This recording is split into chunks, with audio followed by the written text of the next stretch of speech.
எலும்புக்கும் சதைக்கும் மருத்துவம் கண்டேன், இதற்கொரு மருந்தை கண்டேனா?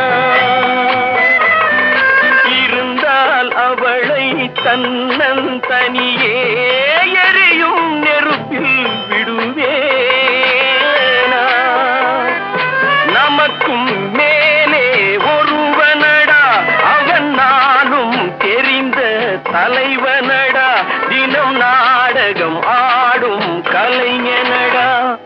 போனால் போகட்டும் போடா, போனால் போகட்டும் போடா.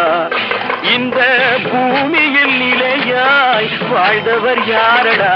போனால் போகட்டும் போடா, போனால் போகட்டும் போடா, போனால்